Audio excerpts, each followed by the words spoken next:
Hello everyone, welcome to my channel. तो अभी अब हम बात करते हैं हमारे नेक्स्ट टॉपिक की और चैप्टर 22 के अंदर, जिसमें hot and cold application chapter हमारा चला हुआ है। तो इसमें हमारा हॉट एप्लीकेशंस के बारे में दिया इन्होंने, लोकल ड्राई हीट एप्लीकेशन। तो भाई इन्होंने जो हमारी ड्राई हीट एप्लीकेशंस होती है उसके क्या क्या पर्पज होते हैं, उद्देश्य क्या होते हैं, क्यों दी जाती है। वैसे तो हम थोड़ा बहुत किसी वीडियो में भी इसमें कर ही चुके हैं कि भी क्यों दी जाती है, क्या कैसे बेनिफिट होते हैं,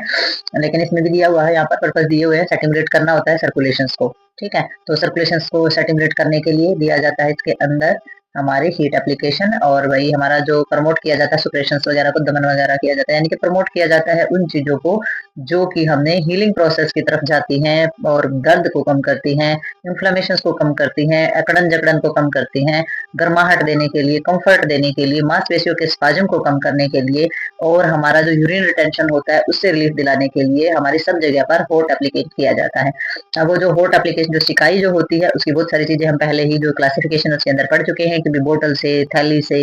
किस तरीके से सिकाई की जाती है, मॉइस्चर से, ड्राई से किस तरीके से हमारी सिकाई जो हीट पैड जो होते हैं वो यूज किए जाते हैं, तो किस तरीके से हमारी चीजें की जाती हैं और पर्पज क्या रहते हैं, किन किन चीजों को सही करने के लिए, सेटिंगुलेट करने के लिए हमारी हॉट एप्लीकेशन दी जाती है। तो नेक्स्ट देखते हैं इसके अंदर हम।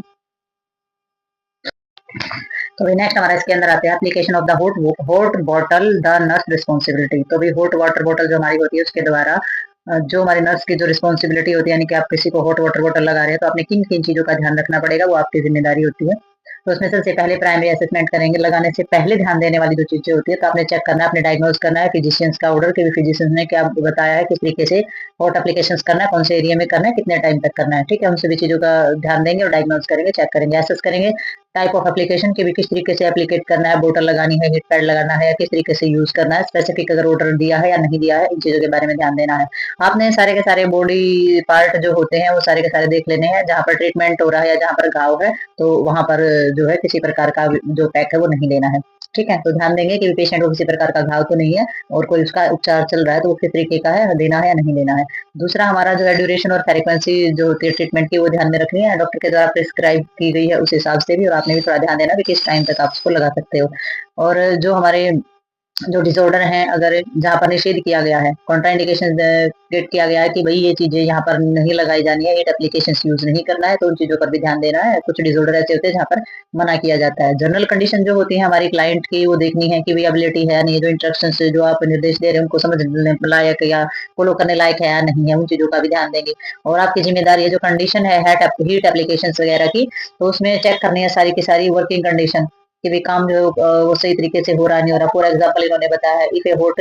वाटर बैग जो होता है is used check for any leakage, तो देखना है कि वो कहीं से जो आपने जिसमें गर्म पानी भरा हुआ है, जो हॉट पैड आपका, कहीं से लीकेज तो नहीं है, या फिर उसमें वो गंदा तो नहीं है जो अप्लाई कर रहे हैं, तो उसके वजह से धूल मिट्टी या फिर गंदगी की वजह से इंफेक्शन लग जाए, तो बिल्कुल अच्छी तरीके से साफ या धुला हुआ भी होना चाहिए और वो कहीं से लीकेज भी नहीं होना चाहिए। तो इन चीजों का भी आपने ध्यान रखना है। तो अभी नेक्स्ट आपने चेक करना सारे के सारे आर्टिकल जो कि अवेलेबल होते हैं क्लाइंट की यूनिट में है या नहीं है, मंगवाने हैं या क्लीन कराने हैं, स्टरलाइजेशन कराने, तो इन सब भी चीजों पर आप ध्यान देंगे। और नेक्स्ट उन्होंने बताया preparation of the client and unit. तो वही जो क्लाइंट होता है यूनिट के अंदर, उसकी जब आप तैयारी करेंगे क्लाइंट यूनिट की, तो किस तरीके से करेंगे। सबसे पहले आइडेंटिफाई करना, आपने क्लाइंट को एक्सप्लेन करना है सारा का सारा प्रोसीजर, उसे बताएंगे कि भाई क्या किया जाने वाला है, आपको हॉट पैक दिया जाएगा, कोल्ड पैक दिया जाएगा, किस तरीके से दिया जाएगा, क्या लगाना है। वैसे तो ये हॉट वाटर बॉटल के बारे में ही दिया गया स्पेशली, बट कोई भी एप्लीकेशन आप कर रहे हैं पेशेंट पे, कोई भी प्रोसीजर आप कर रहे हैं तो उसके बारे में एक्सप्लेन करेंगे, ताकि आप उसके विश्वास को जीत सकें। पेशेंट का जो कॉन्फिडेंस होता है, विश्वास को जीत पाएंगे आप, और फिर उसके साथ जो कोऑपरेट कर पाएंगे, पेशेंट भी आपके साथ अच्छा कोऑपरेट करेगा, अच्छी बातचीत आपकी हो जाएंगी।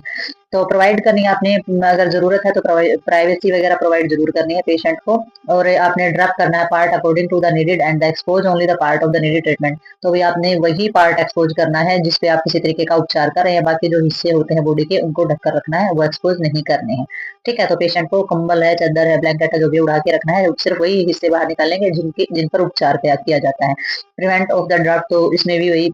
यही बात है कि प्रोवाइड वार्मथ ऑफ द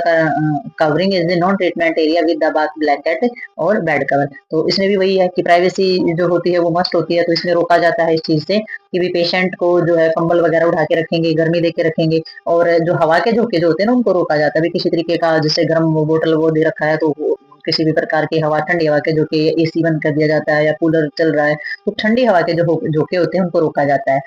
ठीक है, तो उसमें क्या होएगा, जो हीट दी जा रही है वो जल्दी से ठंडी हो जाएगी, बॉडी पर इतना असर नहीं करेगी। तो ठंडी हवा के झोंके को रोकना है, जो पेशेंट होता है उसको कवर करके रखना है। ठीक है, तो नॉन ट्रीटमेंटल जो एरिया होता है तो उसमें ब्लैंकेट वगैरह कवर करके रखते हैं, और इसमें जो कंफर्टेबल पोजीशन होती है पेशेंट को वो प्लेस की जाती है। ठीक है, जिसमें वो आरामदायक स्थिति में लेट सके, बैठ सके या सहारे लगे बैठ सके, जो भी पोजीशन दी जाती है वो आपने देनी है। ठीक है, तो ये सारी की सारी जो होती है नर्स की रिस्पॉन्सिबिलिटी होती है, तो ये सारी चीजें करनी है नर्स ने। तो आगे देखते हैं इसमें हम क्या हो गया। और ये हमारी कुछ चीजें रखी हैं, प्रिपरेशन ऑफ द आर्टिकल्स। तो आर्टिकल्स की तैयारी आप कैसे करेंगे यूनिट के अंदर, तो कॉमन सी चीजें हैं, खुद भी पढ़ सकते हो इस चीज को तो तुम। तो ये ट्रे कंटेनिंग करने की जो ट्रे वगैरह है ये लेनी है आपने, हॉट वाटर बैग लेना है। ठीक है, जग लेना है, duster, towel, Vaseline oil, Vaseline या ऑयल दोनों में से कोई एक मॉइस्चर जरूर लेना है, और लोशन टेम्परेचर लेना है अगर अवेलेबल हो तो। और इसमें जो पर्पज होते हैं इनके लेने के क्या रहते हैं, हॉट वाटर जो है वो लेंगे आप, हॉट वाटर से क्या करेंगे, जो आउटसाइड है बैग की उसको वाइप करने के काम आएगा। ठीक है, हॉट वाटर जो बैग है वो हीट लॉस वगैरह जो होती है उसकी उसके काम आता है। अगर स्किन रेड होगी है तो उस पर लगाएं, और टेम्परेचर वगैरह जो होता है पानी का उसको चेक करने के लिए। ठीक है, तो जो भी आप आर्टिकल्स जो तैयार कर रहे हो सारी की सारी चीजों के लिए होनी चाहिए, यानी कि आपके जो बैग है उसकी क्लीनिंग के लिए भी, हॉट वाटर के लिए भी, पेशेंट के बचाव के लिए भी, तो ये सारे के सारे आर्टिकल्स होते हैं और ये इसके पर्पज है रखने के। ठीक है, तो नॉर्मल सी चीज होती है, कॉमन यहाँ से ही आ गया वीडियो के बीच में, बट ठीक है पता चल गया आपको। आगे देखते हैं इसमें। तो भाई अब हम बात करेंगे after care of the client and the articles. तो इन्होंने बताया कि केयर के बाद क्लाइंट को जो आर्टिकल्स वगैरह होती है उनकी केयर कैसे करनी है, यानी कि पेशेंट का ट्रीटमेंट हो जाता है तो क्लाइंट की और आर्टिकल की केयर कैसे करेंगे। ठीक है, तो इसमें इन्होंने बताया है जो होट पैक होता है वही वो रिमूव कर देना है सबसे पहले, होट पैक जो है वो रिमूव कर देंगे ट्रीटमेंट कंप्लीट होने के बाद। ठीक है, दूसरा इन्होंने बताया जो ड्राई एरिया है, जो मॉइस्चर है, अगर उस पर पसीना वगैरह आ गया है, प्रिस्पेशंस वगैरह हो गया, यानी कि पसीना वगैरह आ गया है तो उसको सुखाना है। ठीक है, नेक्स्ट आपने क्या करना है, आपने देखना है कि एरिया लाल तो नहीं हो गया जहाँ पर होट पैक रखा था, तो रेडनेस वगैरह अगर प्रेजेंट होगी वहाँ पे तो वैसलीन लगाओ या फिर ऑयल लगा दो वहाँ पे, तो रेडनेस ठीक हो जाएगी। तो इन छोटी छोटी चीजों का आपने बहुत ध्यान रखना है। नेक्स्ट आपने क्या करना है, जो क्लाइंट है जो उसको थोड़ा सा कवर कर दो, और जो पर्दा वगैरह लगा रखा है उसको खोल दो। ठीक है, तो जहाँ पर जिस एरिया पे हीट लगाई है उसको तो ढक देना है, और बाकी अगर आप पर्दा वगैरह खोल देंगे तो पेशेंट को जो है थोड़ी सी हीट कम महसूस होगी, क्योंकि वो उसे अच्छा खुला खुला लगेगा। ठीक है, और जो जिस एरिया पे हीट लगाई है उसको ढका रहने दो बेशक, लेकिन अगर कर्टन वगैरह है तो उसको हटा देना है, और जो पेशेंट है उसको कंफर्टेबल पोजीशन देनी है हटाने के बाद, क्योंकि हॉट पैक तो हो सकता है किसी ऐसी पोजीशन में दिया गया हो जहां पर थोड़ा सा अनकंफर्टेबल फील कर रहा हो, लेकिन उसके बाद जो पोजीशन देनी है वो कंफर्टेबल पोजीशन दे देनी है पेशेंट को बेड पे। ठीक है, नेक्स्ट उन्होंने बताया टेक ऑल आर्टिकल्स जो है वो यूटिलिटी रूम में आप लेकर के जाएंगे, और रिमूव करेंगे उसका कवर, जो हॉट वाटर जो बोतल है ना आपकी, तो उसमें भी उसको क्या करेंगे, उसको लॉन्ड्री बैग के अंदर डाल देंगे, यानी कि जो पानी है ना उसके अंदर उसको लॉन्ड्री बैग में डाल देंगे, क्योंकि वो गर्म और साफ पानी ही होता है। तो उसको लॉन्ड्री बैग में डाल देंगे। एम्प्टी द बैग, बैग को जो जिस बैग में पानी रखा है उसको खाली कर देंगे। Wash the outside in the bag with soap and water, और जो बैग होता है उसको साबुन और पानी से साफ कर लेंगे बाहर से, और फिर ड्राई करेंगे इनसाइड। ठीक है, तो अंदर से क्या करेंगे, सुखाएंगे बैग को bye hanging the upside down, तो उल्टा लटका के जो है बैग को सुखाएंगे ताकि अंदर का जो पानी है वो अच्छे से टपक जाए नीचे की तरफ। तो इस तरीके से बैग को सुखाना है, और वैन ड्राइड और जब वो सूख जाए तो fill it with the air and the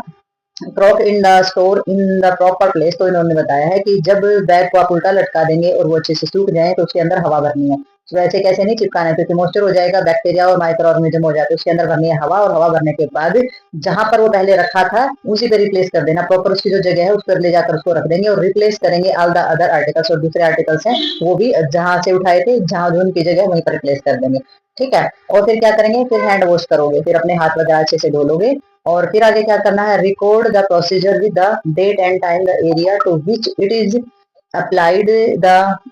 purpose of the application and the reaction if any redness, blister formation and the nurse record. तो आपने क्या करना है, जो प्रोसीजर आपने किया है ना पेशेंट का उसको सारे को रिकॉर्ड करोगे, उसकी डेट लिखोगे कि किस तारीख को किया गया है, किस टाइम को किया गया है, और किस एरिया पे अप्लाई किया गया है हॉट पैक। ठीक है, तो सारा का सारा डाटा आप लिखोगे, और इसमें पर्पज क्या, इसका द पर्पज ऑफ एप्लीकेशन, और एप्लीकेट करने का पर्पज क्या था, पेशेंट को दर्द था, स्पाजम था, सूजन थी, किस तरीके की दिक्कत थी, स्प्रेन था कोई, तो ये सारी की सारी जो चीजें होती है इसके अंदर लिखनी होती है कि किस पर्पज की वजह से आपने होट पैक उसे दिया था, और होट पैक लगाने की वजह से क्या रिएक्शन पेशेंट को आए हैं, यानी कि पेशेंट को होट पैक लगाने के बाद बहुत ज्यादा लाल हो गई थी, वहां पर छाले फॉर्म बन गए थे। तो ये सारी की सारी चीजें जो है नर्स के द्वारा रिपोर्ट की जाती है, ताकि आगे से जब होट पैक दिया जाए तो पेशेंट की जो है पूरी केयर की जाए, ध्यान दिया जाए कि जिसको जो होट पैक देना वो कहाँ देना है और कितने टेम्परेचर पे देना है, ताकि उसको छाले वगैरह रेडनेस वगैरह ना हो।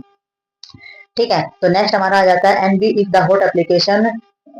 is to be the continued refill the bag and apply to the client to maintain and the current temperature of the client reported in the ward in charge or to the relieving nurse and the leaving the wards। तो NB का मतलब यहाँ पर हो जाता है कि take notice. तो ध्यान देने वाली बातें क्या है, नोटिस करने वाली चीज ये है कि इफ द हॉट एप्लीकेशन, और अगर आपने दोबारा से कंटिन्यू अगर हीट एप्लीकेशन आपने देनी है तो आपने रिफिल करना है, बैग को दोबारा से पानी से भरना है और क्लाइंट को अप्लाई करना है और मेंटेन रखना है क्लाइंट का बॉडी टेम्परेचर के हिसाब से। ठीक है, तो क्लाइंट का जो बॉडी टेम्परेचर है उसको मेंटेन करके रखना है। और reported it the ward in charge, और आप किसको रिपोर्ट करेंगे, जो वार्ड की जो इंचार्ज है या तो उसको बताएंगे, या फिर जो वहाँ की रिलीविंग नर्स है, या फिर जो वहाँ वार्ड में रहने वाले जिस भी नर्स की ड्यूटी है, या फिर वार्ड वाला कोई भी है जिसकी ड्यूटी तुम्हारे बाद जो नेक्स्ट ड्यूटी जिनकी लगने वाली है, उसको ये चीजें इन्फॉर्म करके जाओगे। अगर आप वहां से जा रहे हैं, आपकी ड्यूटी खत्म हो रही है, दूसरे की ड्यूटी स्टार्ट हो रही है, तो आप उसको सारे के सारे जो डाटा जो वो सारी चीजें बता के जाते हैं। इसको जो मेडिकल लैंग्वेज में हैंड ओवर बोला जाता है, तो हैंड ओवर करके उसका सारे के सारे पेशेंट की हिस्ट्री, और तब आपको जाना होता है। और फिर जब आप नेक्स्ट डे जब आप आते हैं ड्यूटी पे, तो फिर आपको भी हैंड ओवर दिया जाता है और आपको सारी चीजें उसमें से देखनी होती हैं और फिर पेशेंट की केयर करनी होती है। तो ये सारी की सारी चीजें जो है ये पेशेंट की दी हुई है, ये केयर है क्लाइंट की और आर्टिकल की ट्रीटमेंट के बाद। ठीक है, तो ट्रीटमेंट के बाद भी बहुत सारी केयर की जाती है पेशेंट के साथ, और हर चीज के साथ कॉन्फिडेंशली उसके साथ खुलकर बात की जाती है, इमोशनली और फिजिकली उसे सपोर्ट किया जाता है और उसकी सारी की सारी चीजों का ध्यान रखा जाता है। अगर उसे नीड है किसी चीज की, उस तरीके से उसकी हेल्प की जाती है। ठीक है, तो ये जो हमारा टॉपिक है वही हो गया है कंप्लीट। तो मिलते हैं नेक्स्ट वीडियो में और नेक्स्ट टॉपिक के साथ, तब तक के लिए बाय बाय।